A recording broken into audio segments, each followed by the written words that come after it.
What's good, Ragsquad? Welcome back to the channel, guys. It's been a rough couple of weeks. I took a little break from YouTube for a bit. Obviously, I'll tell you guys a little bit more of that as we progress into this video. But I'm kind of pumped. Really glad to be back making these videos for you guys. But anyways, the purpose of this video today is actually to give you guys a 10,000 miles update on the 2022 BMW X3 that you guys will see here behind me. It's been a little over 12 months since the X3 LCI actually debuted. So it's safe to say I've owned this vehicle for roughly 8 months right now as we speak, 8 or 9 months as we speak. So right now I'm at I think 12,800 miles. So I've done a substantial amount of driving with this X3. Rain, no snow, but lots of rain. The summer heat and pretty much everything you can think of. This is pretty much a workhorse of for me right now. As you can see, it's the only vehicle that we actually own. So this is the workhorse for me, the girlfriend, the baby, like everything. So you guys get the gist of it. But let's dive right into the video. I'm gonna show you. Let's dive right into the video. I'm gonna show you guys right around as to why the BMW X3 is the ultimate family SUV. For roughly a small family, so a family of 3 or 4, this is definitely the perfect SUV, the mid-size SUV that you guys want to check out. Most of you are probably watching this video because you're a genuine supporter or a genuine subscriber. I definitely appreciate that. Keep going. We're just grinding. But anyways, for those of you who are watching, maybe because you're in the market for a 22 X3, or you're probably just looking for the mid-size SUV for your family. Family's getting larger. Maybe not the X3 specifically, but I could definitely, I feel like I could definitely give you a few good reasons as to why the X3 is the ultimate family SUV. So that's kind of question I want to answer today, whether or not the SUV behind me right here, the X3, is a perfect family SUV. So let's dive right in and give you guys a rundown to everything. The 2022 BMW X3 is actually a leader in the segment with an overall length of 185.9 inches. So that's pretty much a length from the front bumper to the rear bumper. It has an overall height of 66 inches, so that's our ground clearance. Pretty decent enough to get you through all the daily driving stuff, driveways, parking garages, all that type of stuff. So it has a pretty good ground clearance, not for off-road use obviously, but just enough to get you around town and get over curbs and all the type of stuff that you'd encounter on a daily basis. The rear legroom is probably the best selling point of the 2022 X3. This one is 36.4 inches of rear legroom and 38.5 inches of headroom. So the rear of the X3 is actually the main point that I want to stress in this video. And as we dive inside, I'll show you guys a more in-depth reason as to why I say that. But for the front legroom, it's pretty decent. It's 41.1 inches. Headroom is 40.3 inches, and our overall shoulder room, so from width to width, is 56.7 inches. So that's pretty good. It's a white SUV. It fits just in the market. It's not too big. It's not as big as an X5 either. It's just what it is. A mid-size SUV. As you can see, the X3 has a decent amount of legroom. It's not as big as, say, the X5's almost 40 inches of legroom in the rear, but it has enough legroom to where my driver's seat is in almost the maximum position from the front, because I usually just drive with my seat like not all the way back, but it just gives me enough comfort. I kind of like being stretched out for most of the time, especially on longer road trips I usually take. But there is never a time when she's complained for more space or to adjust my seat. And I've even traveled back here with over 6 feet adults, and they still fit just fine. The only issue back here, I'd say, is the car seat, and this may be a thing about the car seat itself and not the X3's legroom. So I'm gonna go into the other side and show you. As you can tell by the car seat, we obviously have a newborn. So her car seat just sits right on the right side of the vehicle, behind the passenger seat. And the passenger seat is pretty much in the front most position. Actually, you could go up a little bit more, but it's kind of in a position to where it's comfortable, where you could actually sit there if you need to, but not be too cramped. The 36.5 inches of rear legroom is a decent amount for this car seat. In fact, it's actually the perfect amount. As you could probably tell, I could easily just undo the car seat from the vehicle need be, without even having to adjust the front seat. Just a small pry, and the car seat's fully up. The 36.5 inch legroom is just enough for this Breaker premium car seat that we have for a newborn. I could easily fit in here and actually pull the tab to get the car seat removed, and just like that, you have it out. The door opening is wide enough. That's the maximum it goes, but the car seat will fit in just fine without moving anything. So if I go ahead and put it back in,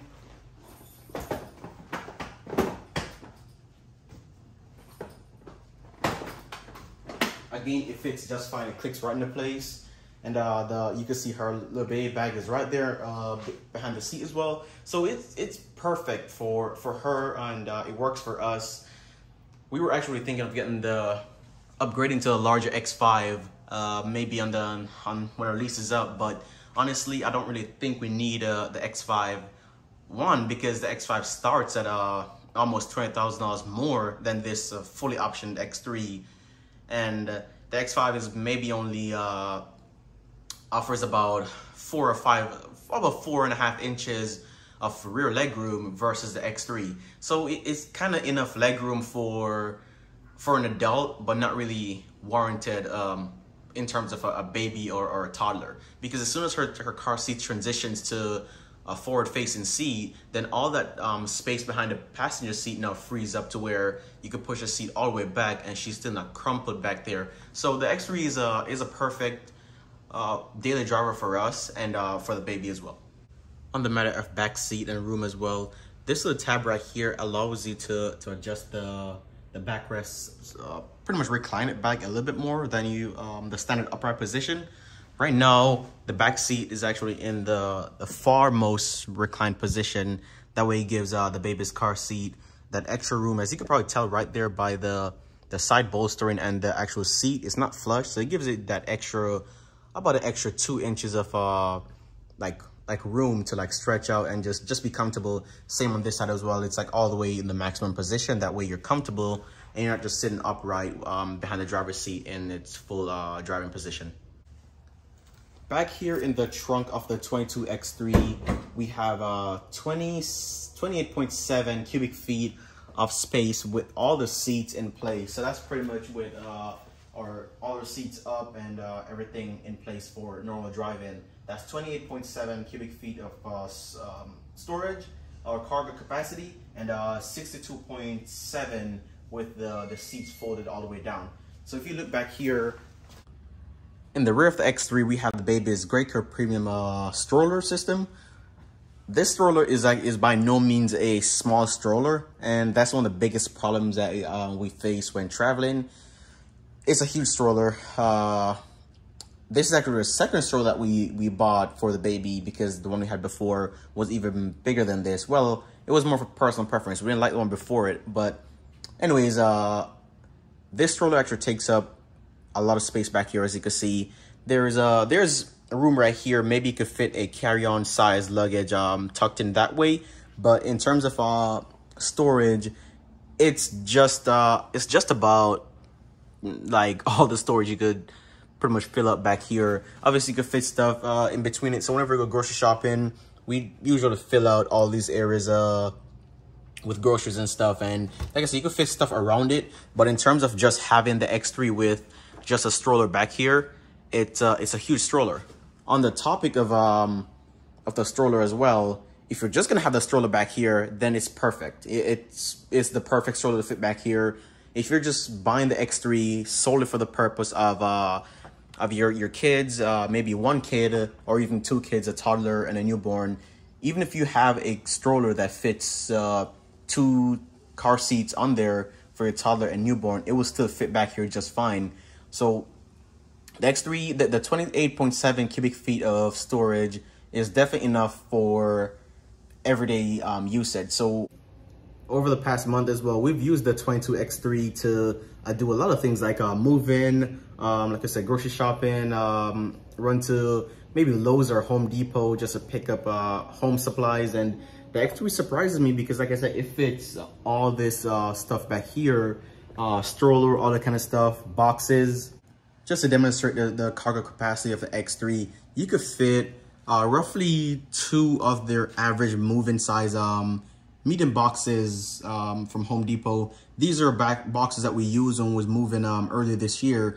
And like I said, we fit these boxes here, and as you can see, you can still stack stuff above it. And even though you can only fit 2 boxes side by side, if you turn them the opposite way, you could probably fit 3 of them. So you could actually, if you're really good at moving and really good at packing stuff, you could fit 3 back here easily. Like I say, pack stuff on top. We're still not at the maximum yet for like vertical storage, unless you want to have be able to see out your rear view mirror. But other than that, you can fit stuff there, and you still have enough room back here where you could fit stuff behind the boxes as well. And just to show you in comparison, this is the stroller that we have for the baby. As you can see, it's by no means a big stroller. However, it's a travel system, so you pretty much just adapt the car seat to it. That way, it kind of fits like right on here. So as you can see, it's a big stroller. When folded down, it goes as flat as you've seen it earlier. But other than that, it's still a big stroller, and it fits perfect in the 2022 BMW X3. Within the first 1,000 miles of having this BMW X3, I coded the trunk to be able to close from the key fob. So you can see right here, I'm closing the trunk using the key fob button. Standard, you usually can't do that. It's a safety hazard for BMW here in the United States. So they pretty much decoded that. However, I think you can do that on the German X3s. But anyways, the reference that I'm making to that is this is a convenience of it. Onto the topic of ride comfort and wheels. This X3 as spec is pretty much sitting on 275/40 20 tires. So they're wide tires. They have a pretty good contact patch with the road. So it's very stable. At higher speeds, it's really stable as well and really comfortable on the freeway. Even driving here, not much bumpy roads, but everyday driving, it's by no means a Mercedes, or it's by no means a Rolls Royce. It feels like a BMW. You know it's a BMW by the way it rides. It feels sporty. It's pretty stiff, and part of that has to do with the tires themselves. These are the run flat tires, so it kind of rides a little bit harder than your average tires. But so far the tires, they've been pretty good. They have a decent amount of tread life left in them. I haven't been able to worn it down yet because we're only at 12,000 miles. So even with that, it still rides great. I plan to change these out to some Pilot Sport 4S as soon as these are done. The 22 X3 has a inline 4-cylinder turbocharged engine. This one has an output of 250 horsepower and 260 foot-pound of torque.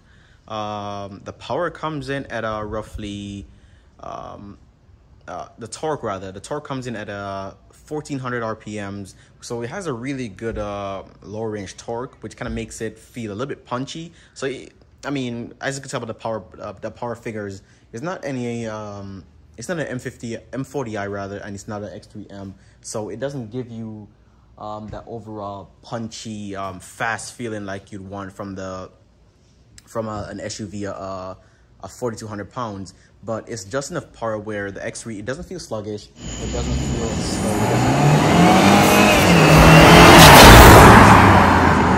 really good. The 8-speed transmission is butter smooth. It could get real peppy though once you go to the sport mode and Sport Plus as well. It gets real punchy, and it has enough power, like I said, to do your average overtaking and gets up to highway speeds real fast.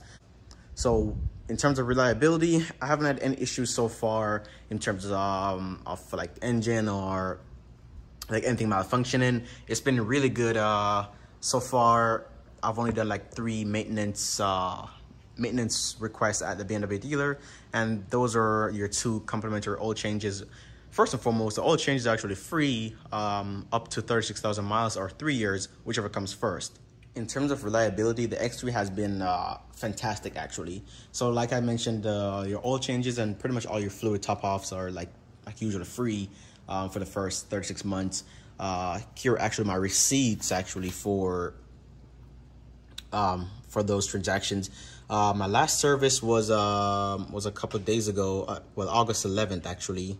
See right there, August 11th, and the main reason why I brought it in for service was there's a knock-in sound on the driver's side, like under the wheel. I'm not sure what it is. After the diagnosis, they found out it was the ball joint in one of the, I think the control arms, or yeah, I think it was in the control arm that they found out that the knock-in was. So the part for that replacement was roughly $580. However, I didn't pay that. That was actually covered by the limited warranty for 36 months. So, I mean, pretty good if you ask me, that parts are actually covered on a BMW. Next one is actually my oil change receipt. Same thing, oil change, and you can see it's $0. So your warranty pretty much gives you everything that you would need to be covered for daily driving. Obviously, when things go wrong, like my unfortunate mishap a couple of months ago. So if you look down here, you notice I have a bit of a damage to the front bumper. Thank God it's actually not a substantial amount of damage. However, the estimate is roughly I think $1,500, but that was based on a visual estimate by the body shop.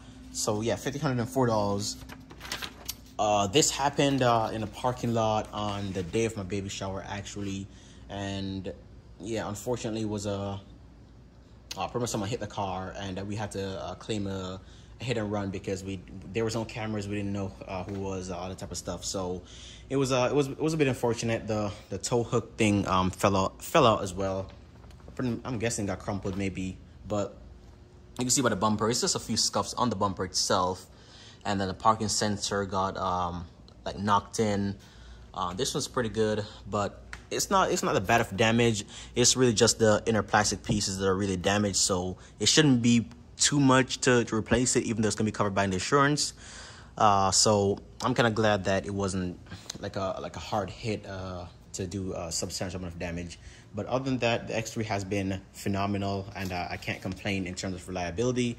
It has been, like I said, my workhorse, the daily driver, everything, you name it. And now with a newborn, it's even worse. So the X3, it's a really great SUV.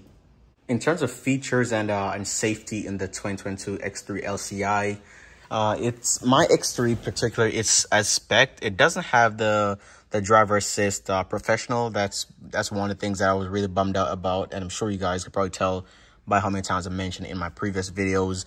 But we have the driver, the live cockpit professional. So you have the digital instrument cluster right here. I did some coding to mine. You could probably check those in other videos on my channel.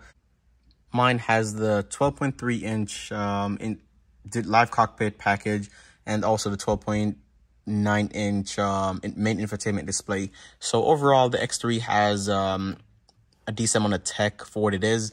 In terms of safety features, you also have your standard intelligent safety. These are just a standard one. So like I said, the driver assist professional is not equipped on this particular X3 because of the part supply issue. So you only have for the most part, your forward collision mitigation, lane departure, active blind spot, and steering intervention. So those are pretty much all you're equipped with. And so far, I actually turned my steering intervention off because it kind of got really annoying driving over the past 10,000 miles.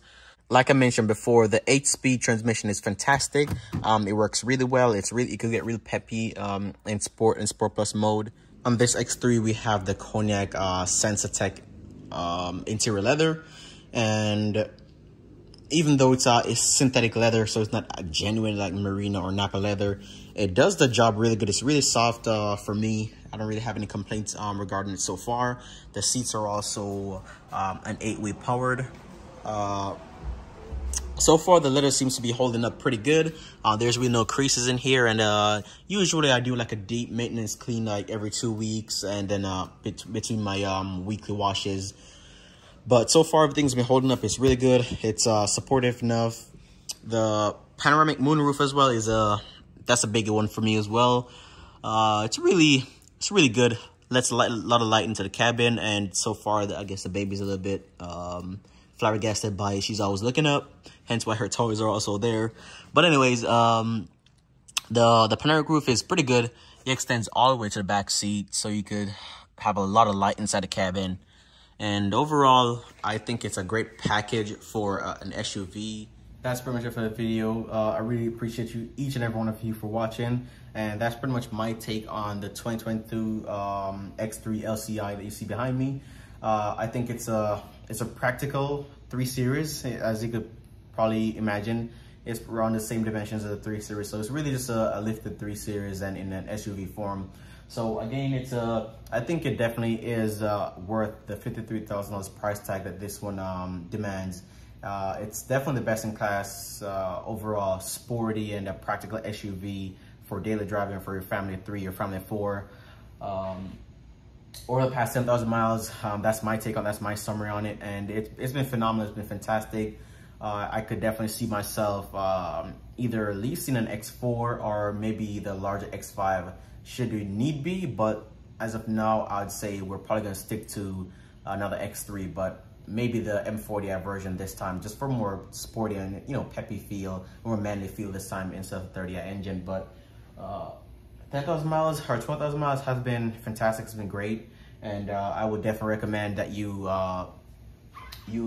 shortlist, but also I would not say shortlist, but I would also recommend that you definitely check out the 2022 X3 if you're in the market for a midsize SUV, and make sure you do a test drive also, because sometimes you're in the market for it and you watch all these videos, but when you actually own it and drive it, it's a different experience. So make sure you do your test drive, and as of right now, I would definitely recommend that you choose an X3 even over, say, a GLC or like a Volvo XC40. So yeah, it's a perfect SUV. It definitely demands its price tag. It's definitely the best in class, and overall, it's a great practical SUV. So that's my take on it, and I really appreciate you for watching. See you guys next one. Peace.